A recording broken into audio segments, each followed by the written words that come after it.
So Janya is giving her second speak from Dynamic Leadership Pathways. And here's the topic, it will catch our attention. Living beyond means.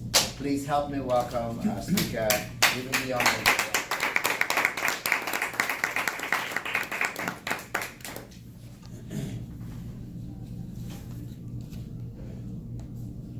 A bird in a hand is worth two in the bush. A content mind is a perpetual bliss. Spend only what you have. Good morning, fellow Toastmasters and guests. Morning. All these sayings, all this wisdom from our elderly, emphasis on one thing. And what is that? Spend only what you can afford.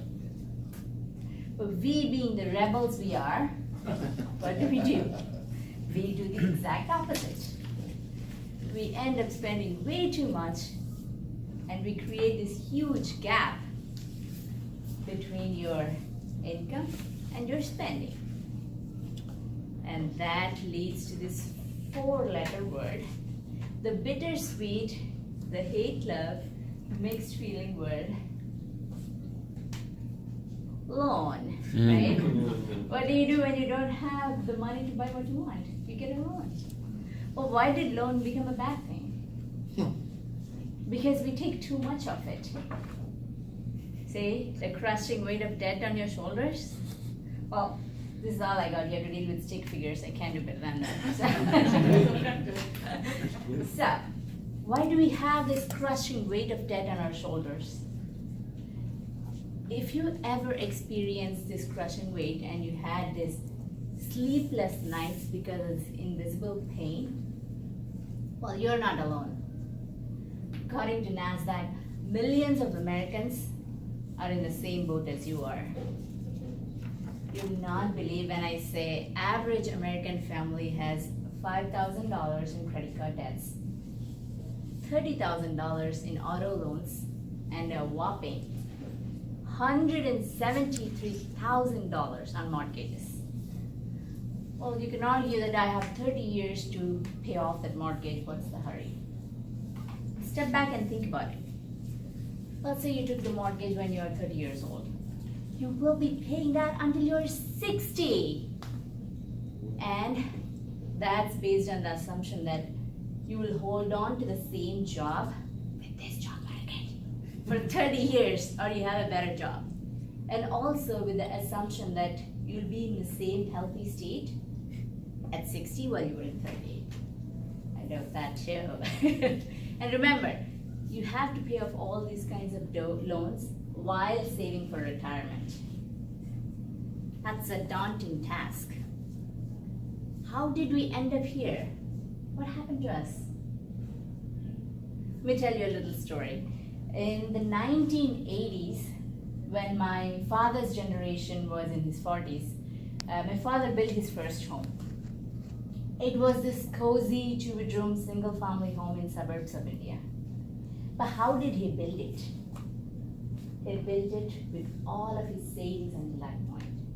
No mortgages, all of his savings, and he built only what he could afford. On the other hand, I had my first home when I was 28 with a 30 years of mortgage. And I will be paying until I'm 58. What fun. So what do we do about it? Can we avoid debt altogether? Nope. How are you going to do all this purchasing on Amazon? We do need our debt and our credit cards. But all you have to do is be smart about it. How do we be smart about it? Financial analysts suggest simple 5-step approach. Number 1, pay off your high interest credit cards first. Obvious, right? Number 2, pay more than minimum balance on your cards. Well, if you're only paying minimum balance, all you're doing is paying the interest.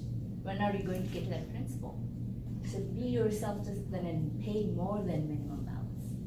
Number 3, talk to your bank to lower your interest. You may be surprised to see what they can do for you. Just talk to them. Be that annoying customer. Hello, all the time. And number 4, create a budget with all your spending and all your income. And number 5, the most important one, stick to that budget with utmost discipline. Too many numbers, too many suggestions. If you are a small rabbit brain like me, I'll make it simple for you. More stick figures, sorry. Here. Debt has one best friend and one worst enemy. Very simple. Time is debt's best friend.